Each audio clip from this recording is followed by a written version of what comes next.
تیرے نصیب کی بارشیں کسی اور چھت پہ برس گئی.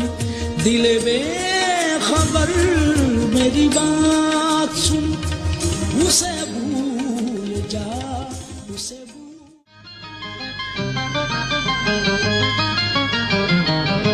میں تیرے سنگ کیسے چلوں سجنا, تو سمندر ہے میں ساحلوں کی ہوا. میں تیرے سنگ کیسے چلوں سجنا, تو سمندر ہے میں ساحلوں کی ہوا. میں تیرے سنگ کیسے, تو میرا ہاتھ ہاتھوں میں لے کے چلے, مہربانی تیری. حساب عمر کا بس اتنا سا گوشوارہ ہے, حساب عمر کا بس اتنا سا گوشوارہ ہے, تمہیں نکال کے دیکھا تو سب خسارہ ہے. عجب اصول ہیں اس کاروبار دنیا کے, عجب اصول ہیں اس کاروبار دنیا کے, کسی کا قرض کسی اور نے اتارا ہے. اس خوبصورت اشعار کے خالق دا لیونگ لیجنڈ جناب امجد سام امجد ہمارے ساتھ لائن پر موجود ہیں. سر السلام علیکم. جی وعلیکم السلام. امجد صاحب کیسے مزاج ہیں؟ اللہ کا بڑا کرم, بہت احسان. اب آپ کو بھی, آپ کے تمام جو احباب ہیں سننے والے اور آپ کے اس سارے دائرے کے ساتھ سب کو میرا سلام. بہت شکریہ سر. سب سے پہلے تو آپ نے جو وقت نکالا, آپ کو عالمی افسانہ فورم میں خوش آمدید سر. سر باتیں تو بہت سی کرنی ہیں آپ سے, کیونکہ یہ عالمی افسانہ فورم ہے, لہذا افسانے کے حوالے سے بات شروع کرتے ہیں. سر شہر اجڑتے ہیں, بس جاتے ہیں, مگر افسانے کا شہر ایسا اجڑا کہ پھر نہ بسا. اس کی کیا وجہ ہے کہ افسانہ نگاری پر اس طرح سے توجہ نہ دی گئی سر؟ نہیں, میرا خیال ہے وسیم, ایسا نہیں ہے کہ ہم سنگل آؤٹ کریں کہ افسانے پر ہی توجہ نہیں دی گئی. اوورال ہمارے یہاں تھرڈ ورلڈ جو کنٹریز ہیں اور پاکستان میں آپ یہ دیکھیں گے کہ جو سوشل سائنسز ہیں اور لٹریچر وغیرہ ہے, اس کی طرف دھیان جو ہے وہ بہت کم ہو گیا. ہمارے جو تعلیمی نظام ہے اس میں بھی اب بچوں کو زبان اور ادب اور تہذیب کے بارے میں بہت کم بتایا جاتا ہے. اس کا اثر جو ہے وہ تمام ادبی اصناف پر پڑا ہے, اور ظاہر ہے افسانہ چونکہ بہت اہم صنف ادب ہے ہمارے ادب کی. اگرچہ یہ آئی ہے ہمارے یہاں یورپ, ہم جانتے ہیں کہ منشی پریم چند نے 1901 میں غالباً ان کا افسانہ, اگر مجھے نام اس کا یاد ہے تو شاید دنیا کا سب سے انمول رتن اس کا نام تھا, یہ چھپا. تو گویا 118 سال کل اس کی عمر ہے. تو اس پہ لیئرز میں اچھے اور برے وقت آتے رہے ہیں, مگر میں نہیں سمجھتا کہ کوئی ایسا ہے کہ افسانے پر اس قدر سوچنا صورتحال آ گئی ہے جس کا آپ ذکر کر رہے ہیں. تھوڑا سا ہمیں دیکھنا چاہیے, ترجیحات میں کچھ فرق پڑا ہے, ادب کا چھپنا کم ہو گیا ہے, ادبی حلقے جو ہے وہ اس طرح سے نہیں رہے, نئی نسل زبان کم جانتی ہے اسکرپٹ کو, تو ان کا اثر تو یقیناً پڑا ہے. لیکن ادروائز جو حلقے ادب سے متعلق ہیں ان میں اب بھی افسانہ اسی طرح سے پڑھا بھی جاتا ہے اور لکھا بھی جاتا ہے. سر افسانے کی ترویج میں جو ہے رسالوں کا بھی بڑا کام تھا, اس میں قاسمی صاحب کا فنون تھا, اور کی رسائل تھے.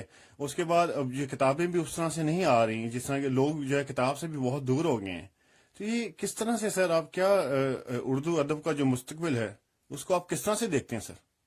دیکھیں, بات یہ ہے کہ عقل مندی یہی ہے, جیسے ڈاکٹر بھی, کہ سب سے پہلے آپ ایک مرض کی تشخیص کرتے ہیں اور اس کے بعد آپ اس کی جو بنیاد ہے اس کو سمجھنے کی کوشش کرتے ہیں. مثلا اگر ایک پھوڑا ہے تو اس پھوڑے کی سرجری جو ہے وہی صرف ضروری نہیں, اس انفیکشن کو ختم کرنا بھی ضروری ہے جس کی وجہ سے یہ پھوڑا پیدا ہوا تھا, ورنہ وہ دوبارہ پیدا ہو جائے گا. تو ہمارے یہاں اس وقت جو ایک طرح کی انفیکشن ہے وہ یہ ہے کہ ہم نے اپنے بچوں کو اپنی زبان کا جو اسکرپٹ ہے اس کی پہچان جو ہے اس میں بہت نمایاں کمی کروا دی ہے. اب ظاہر ہے اس کا اثر جو ہے وہ ہر چیز پہ پڑ رہا ہے. اب جب ایک زبان کو پڑھنے جاننے والے کم ہو جائیں گے تو یہ یعنی ایک طرح کا منطقی نتیجہ ہے کہ اس میں جو ادب وغیرہ یا جو چیزیں لکھی جا رہی ہیں ان کا دائرہ بھی محدود ہوگا.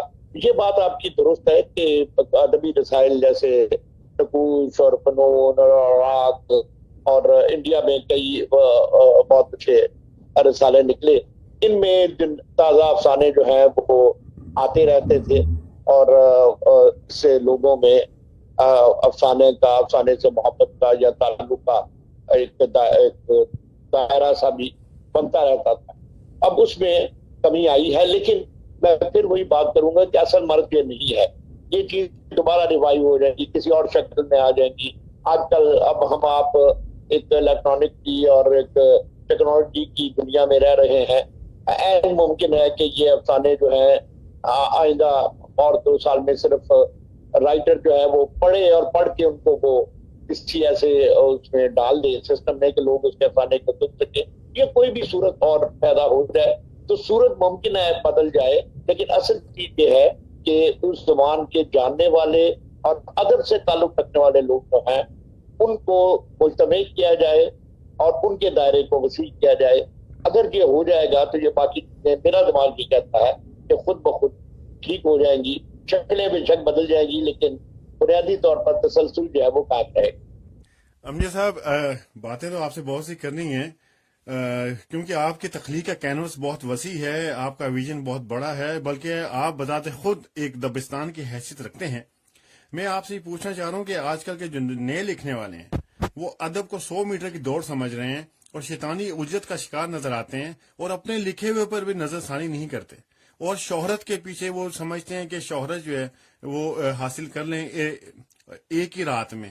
کیا شارٹ کٹ وہ ڈھونڈ رہے ہیں؟ کیا ادب میں کوئی شارٹ کٹ ہے سر؟ دیکھیں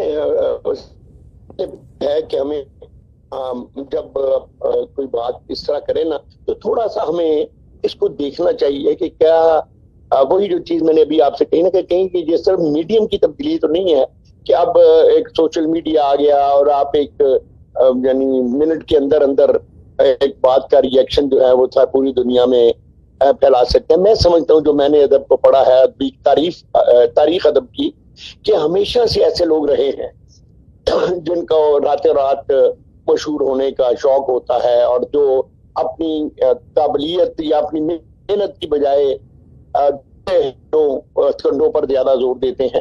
لیکن تاریخ ہمیں بتاتی ہے کہ اس طرح کے لوگ جو ہیں یہ تھوڑی دیر کے لیے تو شاید اپنی موجودگی کا احساس دلاتے ہیں مگر پھر یہ نظروں سے اوجھل ہو جاتے ہیں اور تاریخ کے گرد و غبار میں ان کا نشان بھی نہیں ملتا.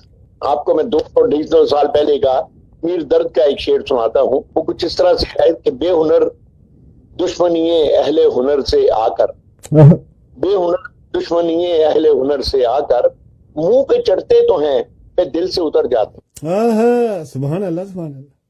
جنون یہ ہے، اور اگر یہ پہلے ہی ہوتا تھا فرق صرف یہ ہے کہ پہلے ان کے پاس اس طرح کے ہتھ کنڈے نہیں ہوتے تھے اور وہ اپنے مخصوص دائرے کے اندر ہی اندر بس اپنی کاروائی کرتے تھے. اب ذرا دائرہ پھیل گیا ہے تو ہمیں اس پر پریشان نہیں ہونا چاہیے. اصل چیز یہی ہے کہ جو اوریجنل ہے، جو سچائی ہے، اس کو پروموٹ کیا جائے. دیکھیں سورج نکلے گا تو اندھیرے اپنے آپ کم ہو جائیں. اصل مسئلہ اندھیرے نہیں ہے، اصل مسئلہ سورج ہے. امجد صاحب، سوشل میڈیا معیاری ادب کی ترویج میں کیا کردار ادا کر سکتا ہے؟ دیکھیے ہر باڈی میں یا ہر چیز کے 2 پہلو ہوتے ہیں.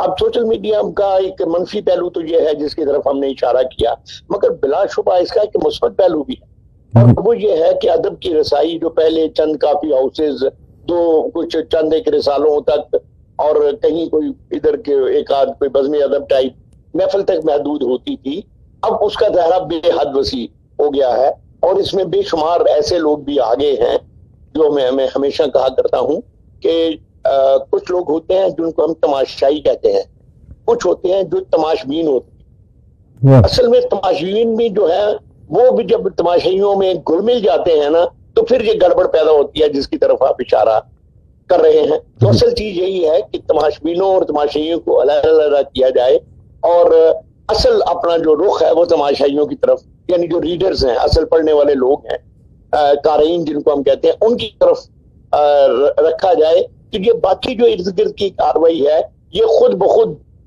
پیدا ہوتی بھی رہے گی، لیکن اس سے ایک فائدہ ہوگا کہ کئی لوگ جو کہ ادب کے کنارے پر کہیں کھڑے ہیں ان کو اندر آنے کا موقع ہے سوشل میڈیا وغیرہ کی وجہ سے مل جاتا ہے، تو اس کا ایک پازیٹیو پہلو جو ہے وہ یہ بھی ہے اور ہو سکتا ہے۔ صحیح۔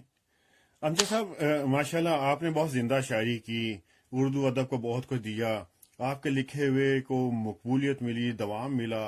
پہلے ایسا انقلابی شاعری ہوا کرتی تھی اور اردو فکشن میں بھی بہت کچھ لکھا جاتا تھا، مگر اب نئے لکھنے والوں میں ایسا کوئی نام قابل ذکر نہیں ہے۔ اس بارے میں آپ کیا فرمائیں گے سر کہ اب کچھ ایسا تخلیقی جس کو آپ کہتے ہیں کہ جوہر سامنے نہیں آ پا رہا ہے کہ جس کو جو جیسے کہ آپ لوگ تھے؟ ایک ہوتی ہے انقلابی شاعری، ایک ہوتی ہے مزاحمتی شاعری، اور ایک ہوتی ہے جس کو آپ مستقبل کی شاعری کہتے ہیں یا اپنے ہاتھ سے جڑی ہوئی شاعری۔ تو یہ جو زمانہ تھا، جیسے علامہ اقبال آنورڈز آپ لے لیجئے، 50 سال پاکستان بننے سے پہلے یہ پوری دنیا میں آپ نے دیکھیں کبھی تو آپ کو حیرت ہوگی کہ 1945 میں جب دوسری جنگ عظیم ختم ہوئی ہے تو اس کے بعد 10 سال کے اندر اندر کوئی تقریباً 100 ملک دنیا میں پیدا ہوئے ہیں، اسی اس کے عمل میں پیدا ہوا۔ میں جس ملک سے بات کر رہا ہوں وہ بھی اسی عمل کے تحت پیدا ہوا۔ تو یہ جو اس وقت کی جو شاعری تھی جس میں غیر ملکی حاکم تھے اور ان کے ساتھ جو مقابلہ کیا گیا، تو یہ ان کا ریولوشن کی شاعری تھی۔ جب یہ ملک بن گئے تو اس کے بعد یہ شاعری جو ہے یہ اپنے ملک کے اندر جو مسائل ہیں، جو منفی قوتیں ہیں، ان کے ساتھ لڑنا یا ان سے ریزسٹ کرنا جو ہے اس پہ آ گئی، اور اس کے بعد آگے اس کو آپ لے کر آئے تو معاشرے میں جہاں جہاں کہیں پہ بے انصافی ہے اس بے انصافی کو روکنا اور اس کے راستے میں بننا اور لوگوں کو اس کے لیے اکسانا جو ہے، یہ بھی ایک ادب رہا ہے۔ اور یہ تینوں رول جو ہیں اپنے اپنے زمانے میں لوگ اپنے انداز میں، میں سمجھتا ہوں کہ اس کو کافی حد تک نبھاتے بھی رہے ہیں۔ صرف مسئلہ یہ ہے کہ ہمیں امریکہ کا اور فلسطین کا آپس میں مقابلہ نہیں کرنا چاہیے۔ فلسطین میں لوگ بے گھر ہیں اور وہ مزاحمت کر رہے ہیں ایک ایسی قوت کی جس نے ان کو فزیکلی، یعنی آپ سمجھیے کہ ایک ہتھیاروں کے ذریعے سے ان کو بے گھر کیا ہوا ہے اور ان کی آزادی چھینی ہوئی، یا کشمیر میں جس طرح سے انڈیا کر رہا ہے۔ لیکن اس سے جو ممالک جو ہیں جن میں یہ مسائل نہیں ہیں وہ ان مسائل کے خلاف لڑ رہے ہیں، ان کے ادیب اور شاعر جو ہیں جو کہ انسان کو، ہیومن بینگ کو اس کا جائز حق نہیں دے رہے۔ جیسے سرمایہ دارانہ نظام ہے، یہ نظام جو ہے اس نے لوگوں کو، آپ کہیے کہ جیسے پنجرے میں ہم جانوروں کو بہت احتیاط سے رکھتے ہیں، ان کی دیکھ بھال بھی کرتے ہیں، ان کو کھانا پینا بھی دیتے ہیں، لیکن ان کو وہ آزادی نہیں دیتے جو ان کا حق ہے۔ تو شاید ان نظاموں نے اس آزادی کو ایک اور طرح سے سلب کیا ہوا ہے۔ تو ان تینوں کو علیحدہ کر کے دیکھنا چاہیے۔ تو وہ زمانے میں بزرگ جو تھے ہمارے، جیسے علامہ اقبال تھے، دوست تھے، فیض صاحب تھے، قاسمی صاحب تھے، انہوں نے ان کی ریزسٹنس اور طرح کی تھی، مگر اس کے بعد جب ہم نے حبیب عالم کو دیکھا یا فراز کو یا دوسرے لوگوں کو دیکھا، وہ مزاحمت اور طرح کی تھی۔ اور آج کل کا نوجوان جو چیزیں صحیح نہیں ہیں یا حقوق جو انسانوں کو نہیں مل رہے ان کے بات کرتا ہے، تو یہ اس کی ایک تیسری شکل ہے۔ مگر یہ سارے عمل جو ہیں یا ساری تصویریں جو ہیں یہ بنیادی طور پر ایک ہی منظر کی تصویر۔ صحیح، بہت خوبصورت۔ امجد صاحب، افسانے کی کڑی کہیں نہ کہیں جا کر ڈرامے سے جا ملتی ہے۔ آپ نے ڈرامے لکھے اور بہت کمال کے لکھے اور آج تک لوگوں کے ذہنوں میں ہیں۔ اب جو ہے، پہلے ایک چینل پی ٹی وی ہوا کرتا تھا، ایک ڈرامہ لگتا تھا، پورا پاکستان دیکھتا تھا۔ اب سینکڑوں چینل ہیں اور مگر معیاری ڈرامے دیکھنے کو نہیں ملتے۔ اس کی کیا وجہ سے؟ کیا ایسا ہے کہ آپ جیسے اچھا لکھنے والوں نے لکھنا چھوڑ دیے ڈرامے؟ حسینہ معین، انور مقصود، امجد اسلام امجد جیسے بڑے لکھنے والوں نے۔ اس کی وجہ بھی وہی ہے۔ اگر آپ ٹھنڈے دل و دماغ سے دیکھنے سے دیکھیں، افسانہ اور ڈرامہ بلا شبہ ان میں بہت ساری مشترک چیزیں ہیں، کیونکہ ڈرامے میں بھی یہ کہانی ہوتی ہے۔ صرف یہ ہے کہ افسانے میں وہ کہانی اور طرح سے نریٹ کی جاتی ہے، ڈرامے میں ذرا مختلف طرح سے، مگر کہانی کا ایلیمنٹ دونوں میں کامن ہے۔ اب وہی زوال جو ہمیں افسانے پہ نظر آتا ہے وہ ڈرامے پہ اس لیے زیادہ واضح نظر آتا ہے کہ ڈرامہ بہت پاپولر ہو گیا تھا، ہر گھر میں تھا اور پوری دنیا میں پہنچ جاتے تھے، دیکھے جاتے تھے۔ لیکن اس میں ایک بات تھی جس کی طرف بہت کم لوگوں نے غور کیا ہے کہ ٹی وی میں جو لوگ رائٹر آئے، ایک تو یہ ہے کہ وہ بنیادی طور پر رائٹرز تھے، ادب کے کسی شعبے سے آئے، پہلے انہوں نے نام کمایا ادب کے کسی شعبے میں، اور پھر ٹی وی کے آنے کے بعد انہوں نے ڈرامے کے شعبے میں بھی اپنا نام پیدا کیا۔ اب اور ایک چینل تھا، اس چینل میں جگہ بنانے کے لیے آپ کو بہت محنت کرنا پڑتی تھی، اور اس محنت کے بعد ہی آپ کو رسائی اس میں ملتی تھی۔ اب ہوا یہ کہ آج سے کوئی 15 سال پہلے وہ جو ایک دم ہمارے یہاں چینلز کا سیلاب آیا، تو اس سے یہ ہوا کہ ہم لوگ اس کے لیے پریپیئرڈ نہیں تھے۔ وہی طلب اور رسد کا مسئلہ، ڈیمانڈ سپلائی کا، جس نے پوری دنیا کو اپنے دامن میں لیا ہوا ہے، کہ آپ کے پاس فرض کیجئے رائٹر تھے کوئی 10-12، یہ جو ہیں یہ ایک سال میں باری باری بہت اچھا کام کر رہے تھے۔ اب آگے چینل 20، اب 20 چینلز کو اصولاً جو ہے وہ چاہیے تھے کوئی 200-250 رائٹر۔ اب آپ کے پاس اس وقت جو رائٹر تھے وہ 15, 20, 25, 30 اس قریب تھے، وہ 25-30 تو ضم ہو گئے، لیکن ڈیمانڈ جو ہے ابھی وہ 150 اور کی تھی۔ تو اس سے یہ ہوا کہ بعض کچے پکے رائٹر، بعض شوقیہ رائٹر اور طرح کے، ان کو بھی جگہ مل گئی، اور سرمایہ دار نے آ کر جو سب سے بڑا ظلم کیا، سیٹھ نے جس نے چینل کو خریدا، کہ کوانٹٹی پر زور دیا۔ اس نے کہا کہ جی مجھے ڈرامے کے نام کی ایک چیز چاہیے، وہ اس پر جو مرضی بنا دو، جو مرضی، اس کو اس کے اسٹینڈرڈ کی، میرٹ کی، اس کا معاشرے پہ کیا اثر پڑتا ہے، ایتھکس کی، کسی کی پرواہ نہیں تھی۔ اس کو ایک پیکج چاہیے تھا آدھے پونے گھنٹے کا، جس کو وہ ڈرامے کے نام پر بیچ سکے۔ تو یہ اصل ہماری جو ہے میں سمجھتا ہوں تباہی کی وجہ ڈرامے کی، کہ پی ٹی وی اس کے لیے یا ڈرامہ ہمارا پریپیئر نہیں تھا اس تبدیلی کے لیے، اور اس کے بعد جب یہ تبدیلی آئی تو بجائے اس کے کہ اس کو ہوش مندی کے ساتھ ٹیکل کیا جاتا، وہ جو ایک ادارہ تھا پی ٹی وی، اس نے ہتھیار ہی ڈال دیے۔ نتیجہ یہ ہے کہ وہ ایک فارسی محاورہ ہوتا ہے، خانہ خالی دیو می گیرت، کہ گھر خالی تو اس پہ جن بھوت قبضہ کر لیتے۔ اردو ڈرامے کے ساتھ بھی یہی ہوا۔ بہت خوب امجد صاحب، زوال کا لفظ آپ نے بڑا زبردست یوز کیا۔ امجد صاحب، لمحہ فکریہ یہ ہے کہ پہلے وقتوں کے ڈراموں میں اچھائی کو پھیلایا جاتا تھا، مگر آج کل کے ڈراموں میں منفی رجحان اور برائی کو پھیلایا جا رہا ہے۔ بلکہ یہ کہنا غلط نہ ہوگا کہ ایک کوئی اخبار کی ہیڈ لائن لے کے یا کوئی ٹی وی نیوز کو لے کے اس پہ ڈرامہ بنا دیا جاتا ہے۔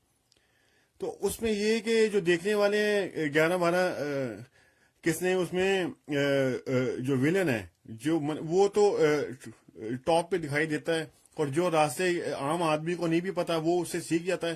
آخری قسط میں کہیں اس کو کیفر کے دار تک جب پہنچایا جاتا ہے انجام، وہ دیکھنے والے، وہ جو بندہ قسط نہیں دیکھے گا وہ تو وہی کام کرے گا اپنی زندگی میں کہ جو کہ وہ 12 قسطوں میں دیکھتا آیا۔ تو یہ برائی کو بہت زیادہ پھیلایا جا رہا ہے۔ میں نے آپ کو بتایا نا کہ اس کی وجہ یہی ہے کہ دیکھیں جب پی ٹی وی جو ہے یہ ایک سرکاری چینل تھا، اس میں جو خرابیاں تھیں وہ یہ تھی کہ اس میں کچھ سرکاری بندشیں تھیں، لیکن یہ جواب دہ تھا معاشرے کو، اپنے بچوں کو اخلاقیات کے حوالے سے، ویلیوز کے حوالے سے۔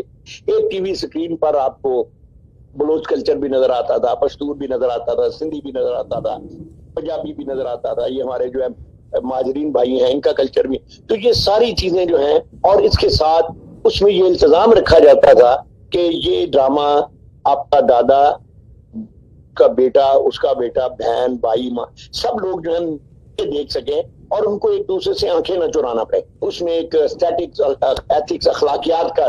اب سیٹ جو ہے، جیسے میں نے آپ سے کیا، وہ جب ڈرامہ بنواتا ہے تو اس کے نزدیک ڈرامے کی یہ جو میں نے آپ کو بتائی احتیاطی تدبیریں جو ہیں اس کے ساتھ، وہ اس کے لیے کوئی رکھتی نہیں۔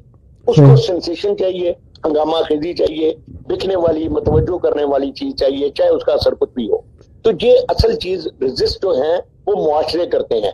ہمارا معاشرہ بدقسمتی سے اس وقت آپس میں تو یعنی جس کو کہتے ہیں دل میں تو بہت برا کہتا ہے، پریشان بھی ہوتا ہے، فرسٹریٹ بھی ہوتا ہے، لیکن وہ اس کے لیے جو عمل ہو چاہیے وہ پراپر طریقے سے شاید نہیں کر رہا. لیکن یہ ایک میرے نزدیک ایک وقتی صورتحال ہے. یہ چیزیں جو ہیں اب بھی کچھ تھوڑی سی فرق پڑ رہا ہے. میں امید کرتا ہوں کہ آئندہ 10 12 15 سال میں شاید ہم کسی ایسے موڑ پہ پہنچ جائیں وہ جو کمیونزم میں جس کو کہتے ہیں نا کہ تھیسس ہے, پھر اینٹی تھیسس ہے, پھر سنتھیسس ہے, تو شاید اس کو پائیں. اور وہ ڈرامہ تو پرانا تو واپس نہیں آئے گا, لیکن ممکن ہے اس کی کچھ اچھی چیزیں جو ہیں وہ واپس آ جائیں. سر مایوسی گناہ ہے, کہتے ہیں کہ وین دیر از ہوپ دیر از وے.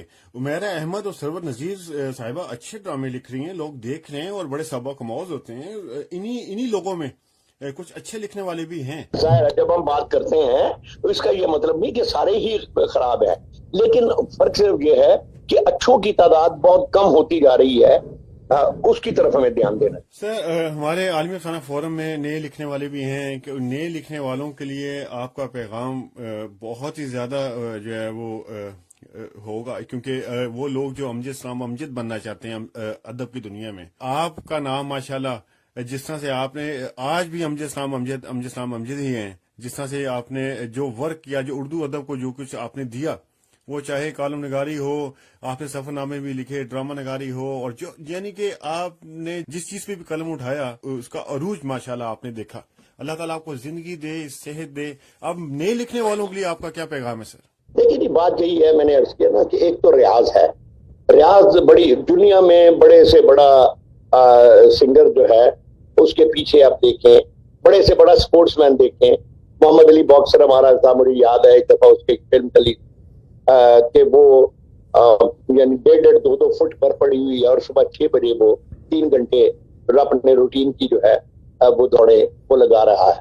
تو یہ جو چیزیں ہیں نئے افسانہ نگاروں کے لیے جو سب سے ضروری چیز ہے تو ریاض ہے, فن کو سیکھنا ہے, اپنے فن کی تاریخ جو ہے اس کو جاننا ہے, اور اپنی اوریجنلٹی جو ہے اس کو استوار کرنا ہے, قائم کرنا ہے. میں ایک واقعہ آپ کو سناؤں. ایک دفعہ ٹی وی پر روشن آرا بیگم کا ایک انٹرویو چل رہا تھا جب وہ کوئی 70 سال کی تھی. کسی نے ان سے کہا ان سے کہ جی اب آپ کا مقابلے کا کوئی دنیا بھر میں کلاسیکل سنگر ہے ہی نہیں, اور آپ اب سب سے بڑی سپر سٹار ہے, تو آپ کیا کرتی ہیں؟ انہوں نے کہا جی میں 6 گھنٹے ریاض کرتی ہوں. اس نے بندے نے کہا جی کہ 6 گھنٹے آپ کیوں ریاض کرتی ہیں؟ آپ کا تو کسی سے مقابلہ ہی نہیں ہے. اب آپ دور دور تک آپ کے برابر کا کوئی سنگر نہیں ہے, تو آپ کیوں کرتی ہیں؟ تو ان کا جواب سننے کے لائق تھا. انہوں نے کہا اسی لیے تو کرتی. واہ سبحان اللہ, بہت خوب. اسی لیے تو کرتے ہے نا. یہ جو مسلسل ریاض ہے, اپنے کام میں محنت کرنا, اپنے کام کو بہتر بنانا جو ہے, یہ تو نوجوانوں کو بھی میری مشورہ یہی ہے. نصیحت تو میں نہیں کہوں گا, نصیحت اچھا لفظ نہیں ہوتا, کہ وہ ایک تو ریاض کریں اور پھر محنت جو ہے اس کو کرنے کے ساتھ ساتھ وہ کوشش کریں اپنی جو اوریجنلٹی ہے اس کو کہیں نہ کہیں قائم کرنے کی, سمجھنے کی, تلاش کرنے کی وہ کوشش ضرور رکھیں, اور کبھی پچھلے دروازے سے داخل ہونے کی کوشش نہ کریں زندگی. میں نے آج تک زندگی میں کبھی پچھلے دروازے سے داخل ہونے والے کسی بھی شخص کو زیادہ دیر تک زندہ رہتے اور نہیں دیکھا. اور یہی آپ کی کامیابی کا راز ہے سر. سر اس دن باتوں میں آپ نے ایک شعر سنایا سر, میر تقی میر کا, رئیس زادوں سے دلی کے مت ملا کر میر, زادوں سے دلی کے مت ملا کر میر, کہ ہم غریب ہوئے ہیں انہی کی دولت. سبحان اللہ سبحان اللہ. سر 200 سال پہلے شاعری کے ایسا یعنی کہ ایسا ویژن کہ جن حالات کو آج ہم سامنا کر رہے ہیں, جن حالات سے آج ہم گزر رہے ہیں, وہ کتنے 100 سال پہلے بات کر گئے ہیں. ہر دور میں وسیم, ہر دور میں آپ کو دیکھیں گے کہ ایسے لوگ آپ کو ملیں گے کہ جنہوں نے زندگی کی تہ میں اتر کر اس کو دیکھا اور سمجھا, اور اسی سے یہ چل بھی رہا ہے. یہ سارا نظام جو ہے انہی سوچنے والے, محسوس کرنے والے لوگوں سے چل رہا ہے. بہت زبردست سر. امجد صاحب ایسا تو کبھی ہو نہیں سکتا کہ ہم آپ سے بات کریں اور آپ کا کلام نہ سنیں. فرمائشیں تو بہت سی ہیں, لیکن سر وہ زندگی کے میلے میں لوگوں کی فرمائش ہے کہ آپ کے منہ سے سنیں گے. اور چلیے میں وہ بھی آپ کو میں سنا دیتا ہوں, لیکن میں چند آپ کو 2-4 شعر بالکل تازہ کہوں, آج کل دوستوں کو بہت پسند آ رہے ہیں. ہماری خوش قسمتی سے ارشاد بسم پہلے اللہ عرض کر دیتا ہوں بسم کے اللہ بعد کیسی گہری بات ملی ہے ہم کو ایک دیوانے سے، ہاں کیسی گہری بات ملی ہے ہم کو ایک دیوانے سے، ساری گرہیں کھل جاتی ہیں ایک گرہ کھل جاتے ہیں۔ سبحان اللہ سبحان اللہ، بہت خوب سر، دوبارہ کیسی گہری بات ملی ہے ہم کو ایک دیوانے سے، ہاں ساری گرہیں کھل جاتی ہیں ایک گرہ کھل جانے سے۔ سبحان اللہ کیا خوب کہا واہ اور آگے آپ کے افسانے کا ذکر ہے میں کہ آخر سارے رستے ایک ہی جیسے ہو جاتے ہیں، ہاں آخر سارے رستے ایک ہی جیسے ہو جاتے ہیں، ملتی ہے ہر ایک حقیقت جا کر ایک افسانے سے۔ سبحان اللہ سبحان اللہ سبحان اللہ، ماشاء اللہ، بہت خوب۔ آخر سارے رستے ایک ہی جیسے ہو جاتے ہیں، ہاں ملتی ہے ہر ایک حقیقت جا کر ایک افسانے سے۔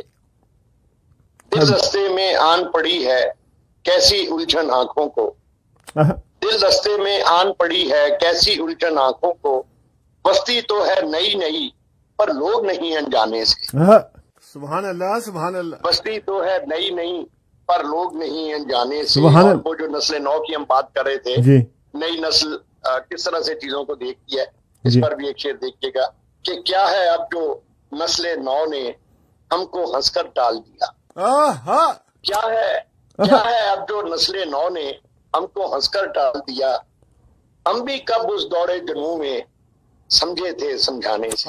کیا زندہ شعر ہے سر، کیا مصرع، سبحان اللہ سر، دوبارہ۔ کیا ہے اب جو نسل نو نے ہم کو ہنس کر نسل ٹال نو دیا، ہم بھی کب اس دور جنوں میں سمجھے تھے سمجھانے سے۔ اور ایک شعر اور دیکھیے کہ پہلے وہ خاموش رہا پھر یکدم شعلے پہن لیے، پہلے وہ خاموش رہا پھر یکدم شعلے پہن لیے، ہم نے ایک دن پوچھی تھی ایک بات کسی پروانے سے، سبحان اللہ سبحان اللہ، جی امجد سر، ہم نے ایک دن پوچھی تھی ایک بات کسی پروانے سے، سبحان اللہ اور ہونا یا نہ ہونا امجد ایک نظر کا دھوکہ ہے، ہونا یا نہ ہونا امجد ایک نظر کا دھوکہ ہے، رکتی ہے رفتار جہاں کب اپنے آنے جانے سے۔ سبحان اللہ سبحان اللہ۔ امجد صاحب نسل نو والا شعر ایک دفعہ دوبارہ سنا دیجیے، واہ واہ، ضرور آئے۔ اب جو نسل نو نے ہم کو ہنس کر ٹال دیا، کیا ہے اب جو نسل نو نے ہم کو ہنس کر ٹال دیا، ہم بھی کب اس دور جنوں میں سمجھے تھے سمجھانے۔ سبحان اللہ سبحان اللہ سبحان اللہ۔ سر میری خوش قسمتی ہے کہ آپ نے تازہ کلام اس طرح سے سنایا، اور میں ابھی مجھے کیفیت تاری ہوگی اور سرور میں ہوں۔ سبحان اللہ سبحان اللہ۔ چلیے میں آخر میں آپ کو وہ آپ کی پسند کی نظم، بڑی مہربانی، زندگی کے میلے۔ ابھی پچھلے ایک ہفتے میں اسی نام سے چھپی ہے ذرا سی بات، جو اس نظم کا عنوان ہے نا، جی زندگی جی کے میلے میں والی، جی تو یہ ہمارے امریکہ میں ڈاکٹر دوست ہیں اپنا کے، جی انہوں نے چھپوائی ہے، جی اور یہ ابھی فی الحال تو یہ امریکہ ہی گئی ہے، لیکن جی۔ امید ہے پاکستان میں بھی اس کا ایڈیشن جو ہے 2-3 مہینوں میں انشاءاللہ چھپ جائے گا۔ انشاءاللہ انشاءاللہ تو یہ اسی یعنی ایک کتاب کا نام بھی ذرا سی بات ہے، اور اس نظم کا عنوان بھی ذرا سی بات کی ہے کہ زندگی کے میلے میں خواہشوں کے ریلے میں تم سے کیا کہیں جانا اس قدر جھمیلے، زندگی کے میلے میں خواہشوں کے ریلے میں تم سے کیا کہیں جانا اس قدر جھمیلے، سبحان اللہ وقت کی روانی ہے وقت کی گرانی ہے، ہائے سخت بے زمینی ہے سخت لامکانی، سخت بے زمینی ہے سخت لامکانی ہے، ہجر کے سمندر میں تخت اور تختے کی ایک ہی کہانی،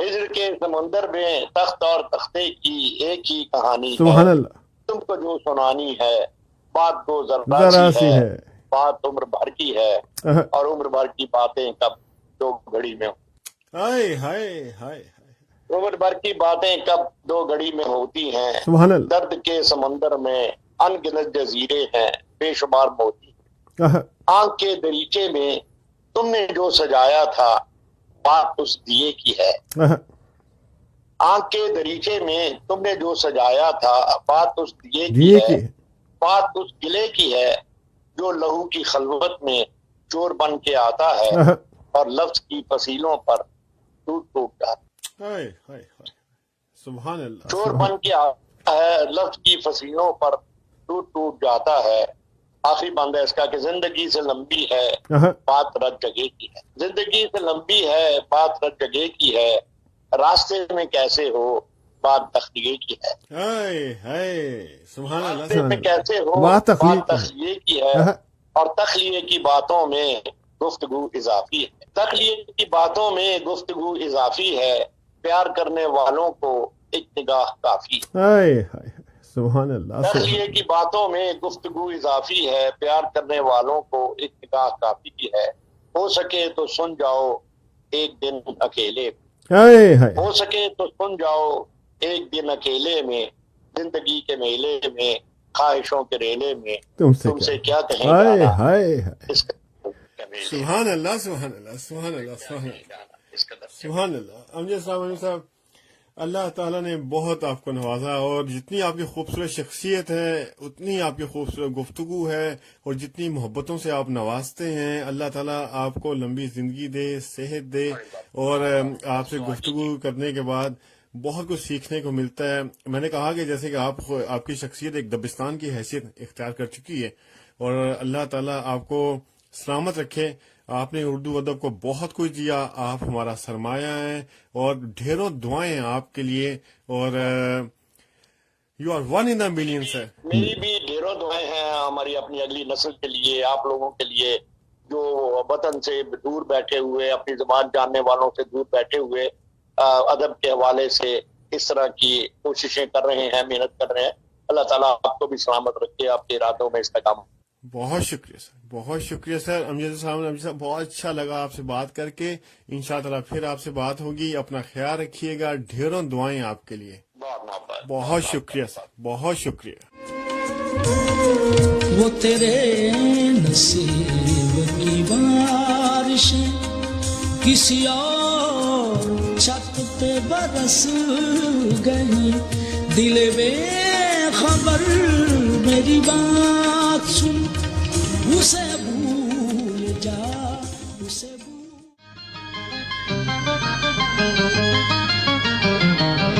میں تیرے سنگ کیسے چلوں سجنا، تو سمندر ہے میں ساحلوں کی ہوا.